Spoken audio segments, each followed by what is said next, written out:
Khusus saya ngelakuin fermentasi karena saya ngerasa cocok ya, cocok pada saat untuk kualitas airnya, cocok pada saat untuk pembibisan pakan ya. Nanti saya kasih pemahamannya alasan kenapa saya ngelakuin fermentasi untuk dua hal itu, baik untuk kualitas air maupun untuk kualitas pakan.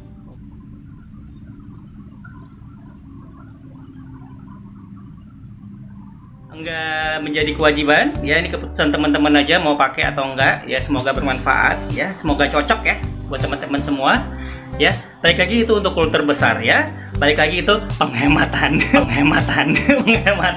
untuk probiotik yang kita beli di luar karena harganya lumayan. Oke guys, ketemu lagi dengan saya Arfan Zamar ya di konten saya berikutnya. Nah, gimana kabarnya Bapak Ibu? Sehat ya teman-teman semua? Sehat? Pelanggan Gosen CMD, pelanggan Gojek, pelanggan Lalamove ya, atau ojol ya, sehat-sehat semua ya. Nah guys, hari ini saya mau sharing lagi ke teman-teman ya. Ini masih berkaitan dengan budidaya ikan lele ya. Kemarin kita udah buat konten 30 hari panen ya, 1 bulan panen. Nah, semoga teman-teman bisa terapin dan semoga berhasil ya. Tapi ini lebih detailnya karena saya akan buat konten satu persatu. Khususnya untuk hari ini adalah fermentasi. Nah, fermentasi dulu, baru nanti kita akan bahas soal pembibisan, lalu kita akan bahas soal kualitas air, lalu kita akan bahas soal cara pemilihan bibit yang berkualitas atau yang sehat. Nah, untuk masalah fermentasi ini penting karena fermentasi ini akan menjaga kualitas air dan akan menjaga kesehatan si ikannya juga dan bagaimana dia bobotnya tambah. Ya, fermentasi ini yang akan kita praktekin hari ini buat teman-teman semua. Nah, juga akan berkaitan dengan probiotik ya, probiotik dan pemahamannya. Dengan sistem apa yang mau kita pakai untuk kondisi seperti saya ini kan minim cahaya ya. Hampir kadang-kadang cahayanya juga nggak ada. Nah, ini mau saya tutup aja sekalian sebenarnya. Nah, saya pakai sistem bioflok ya, atau bolehlah teman-teman mau pakai ras juga bisa ya, karena emang untuk yang sistem bioflok atau ras ini kan minim cahaya itu nggak ada masalah. Yang penting airnya, kualitas airnya sama bakteri di dalamnya bagaimana. Nah, itu dia. Nah, kita langsung aja, tapi sebelumnya yang ini dulu ya.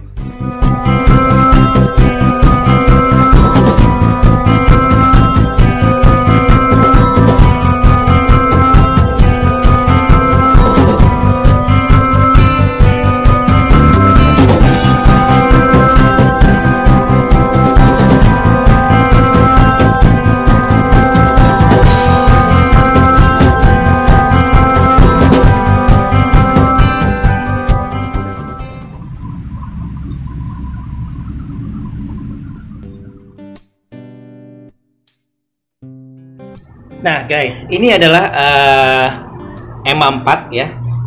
Dia ini adalah probiotik atau dibilang starter ya, starter bakteri lah teman-teman istilah gitu. Jadi kalau teman-teman mau cepat punya bakterinya ya belinya probiotik. Nah, ini macam-macam ya mereknya. Ada yang langsung dari pertanian dan ada juga yang di luar sana merek-merek lain juga ada. Ya, ada Multicell dan lain-lain.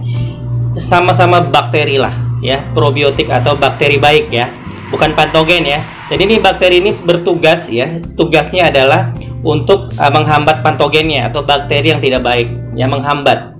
Lalu juga menekan untuk terjadinya penyakit pada ikan ya. Lalu menjaga kualitas si air, kualitas kesehatan si ikan. Lalu juga untuk mengurai kotoran pada ikan yang akhirnya membuat racun. Nah, ini tugasnya dia adalah mengurai dan menjadikan kotoran tersebut bisa kembali lagi digunakan atau dimanfaatkan ya. Manfaatkan siapa? Oleh bakteri lagi, buat dimakan oleh bakterinya. Nah, jadi sebenarnya probiotik ini penting nggak penting sebenarnya? Penting nggak penting sebenarnya?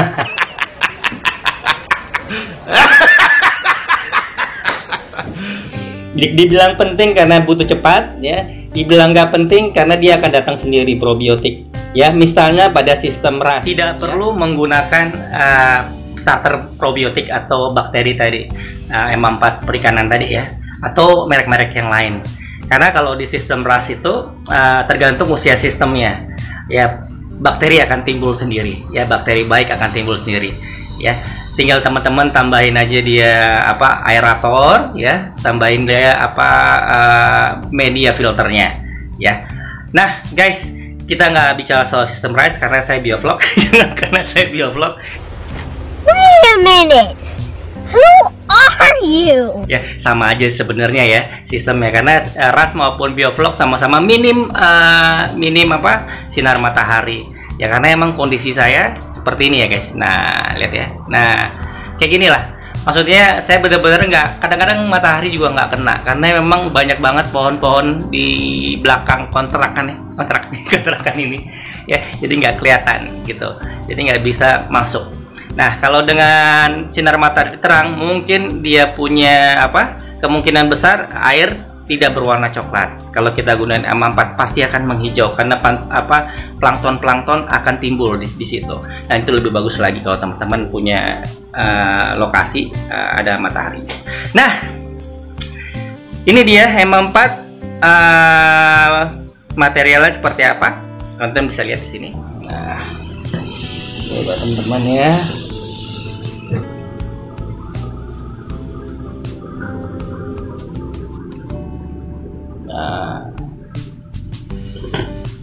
Ini probiotik ya, bakteri baik ya. Lawannya adalah pantogen. Nah, dia tugasnya adalah menekan pantogen tersebut ya, menghambat bakteri tidak baik itu yang bisa merusak ya. Nah, ini Yakult, silakan minum. Jangan diminum dulu. Saya juga belum berani walaupun dibilang kayak Yakult ya. Jangan ya. Nah, guys, untuk teman-teman untuk lebih mengetahui lagi ya, untuk M4 perikanan saya nggak promo ya, saya nggak endorse ini M4 ya, tapi saya gunain ya. Teman-teman boleh pakai merek yang lain sama aja, tapi ini yang udah standar di perikanan yang selama ini buat tambak ya, buat kolam ikan, rata-rata teman-teman pakai ini. Nah teman-teman bisa lihat di sini ya, ini ada bakteri namanya Lactobacillus sama satu lagi Saccharomyces ya, Saccharomyces, ada 2 ya.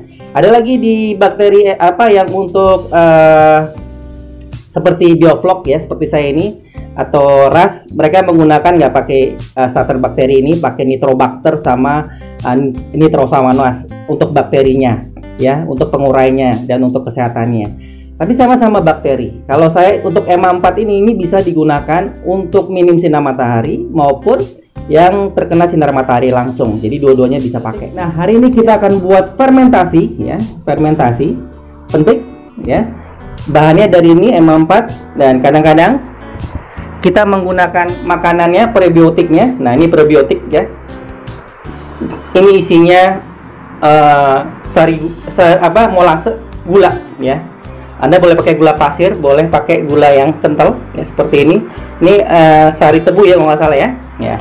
Nah, sebelumnya saya informasiin ke teman-teman ya, probiotik tadi atau M4 tadi ya, itu teman-teman bisa langsung masukin ya, 1 tutup botol, masukin ke dalam ember yang 80 liter air ya, untuk menjaga kualitas airnya.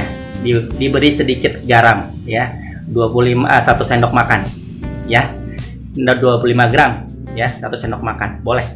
Nah, atau lakukan fermentasi. Nah, saya melakukan fermentasi dulu baru dimasukkan ke dalam air 80 liter. Ini tergantung dari teman-teman aja, cocoknya. Aduh, gue mau simple nih, nggak perlu fermentasi lah untuk kualitas air, masukin aja, nggak apa-apa ya. Aku mau simple lah, mau langsung pembibisan pakai nggak perlu fermentasi, masukin aja M4 ya, nggak apa-apa. Khusus saya ngelakuin fermentasi karena saya ngerasa cocok ya, cocok pada saat untuk kualitas airnya, cocok pada saat untuk pembibisan pakan ya. Nanti saya kasih pemahamannya alasan kenapa saya ngelakuin fermentasi untuk 2 hal itu, baik untuk kualitas air maupun untuk kualitas pakan untuk dimakan oleh ikan lele saya. Nah, yuk kita langsung fermentasi nanti dengan pemahamannya. Oke guys, ini dia bahannya ya, teman-teman bisa perhatiin ya. Ini saya butuh 2 liter air ya, 2 liter air. Ini wadahnya, untuk wadah 2 liter ya. Ada space, biasanya ada lebih dikit, 2 liter cuma sampai sini biasa ya. Ini M4 tadi ya, kita butuh 4 sendok makan. Nah, Ini molase kita butuh sekitar 12 sendok makan. Airnya 2 liter ya. Airnya 2 liter. Nah, wadahnya. Oke. Oke guys, ini simple banget ya. Pertama teman-teman masukkan ke dalam wadah. Ini wadah 2 liter ya. Wadah 2 liter. Biasanya masih cuma sampai segini. Ini ada space-nya sedikit ya. Ada jarak loh nanti di sini. Nah, kita masukkan air 2 liter, boleh air keran atau boleh air tanah ya. Jangan air kotor ya. Jangan kotor. Air yang bersih lah ya, air mineral misalnya ya. Nah, ini air yang mengandung mineral atau air keran ya. Ini baru 1 liter ya.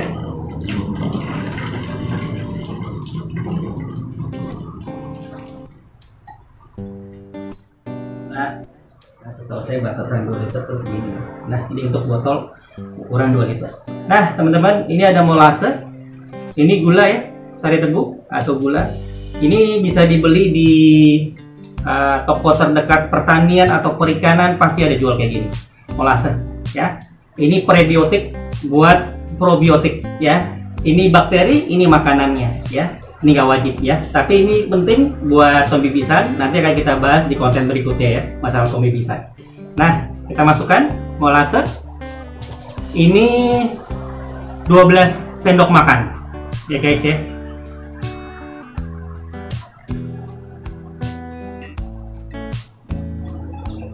Nah, wah, lihat ya. Kita masukkan 12. Oke, ini kita. Nah, untuk MA4 nya 4 sendok makan ya. Ini probiotik bakterinya ya. Ya, tadi kita baru saja masukin molase sebagai prebiotik makanannya. 1 2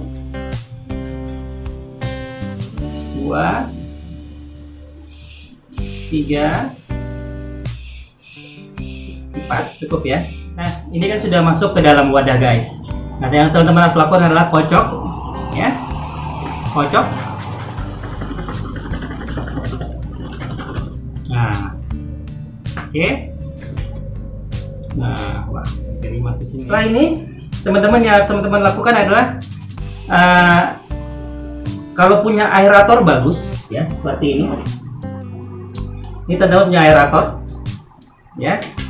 Pastikan tutupnya dilubangi, tutup dari ini dilubangi supaya tidak keluar ya. Aerator ini fungsinya adalah untuk menggerakkan air dan terjadi oksigen terlarut. Untuk apa? Untuk oksigen si bakterinya ya. Untuk oksigen si bakterinya. Nah, teman-teman masukin. Nah, gitu. Jangan lupa untuk ditutup. Nah, seperti ini. Nah, ini teman-teman diamkan 1-2 hari ya di tempat yang gelap, ya. Lalu teman-teman udah bisa pakai buat fermentasi bibis yang akan kita buat konten di video saya berikutnya, pembibisan dengan menggunakan fermentasi yang kita udah buat. Oke guys, itu dia ya fermentasi Harvan Zamar ya. Enggak menjadi kewajiban ya, ini keputusan teman-teman aja mau pakai atau enggak ya. Semoga bermanfaat ya, semoga cocok ya buat teman-teman semua ya. Balik lagi itu untuk kultur besar ya, balik lagi itu penghematan untuk probiotik yang kita beli di luar karena harganya lumayan. Oke, nah buat teman-teman semoga ini bisa menjadi referensi teman-teman dan bermanfaat. Semoga ikannya besar, semoga pakannya bisa hemat, semoga kualitas air juga bagus ya.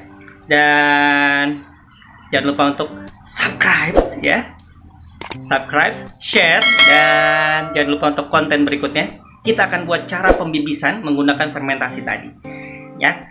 Dan lihat ikannya bagaimana ya teman-teman. Saya infoin ke teman-teman, sistem yang saya pakai adalah sistem bioflok ya. Sistem yang saya pakai adalah sistem bioflok ya, media ember. Nah, kalau teman-teman menggunakan rice juga bisa ya, atau media goes ya, goes juga bisa ya. Kalau teman-teman ini kan sistem yang tidak langsung terkena sinar matahari, atau bahkan tidak bisa juga tidak terkena sama sekali ya. menggunakan probiotik seperti tadi atau cara fermentasi seperti tadi. Oke guys, ketemu lagi dengan saya Arfan Zamar. Semoga bermanfaat, semoga makin berkah, dan kita bisa pandemi ini kita bisa lewati ya. Sehat selalu, jangan lupa untuk prokes ya, pakai maskernya 2 lapis ya. Abang Wojo ya, pelanggan Gojek, bosen kalalamu ya. Dan sehat selalu.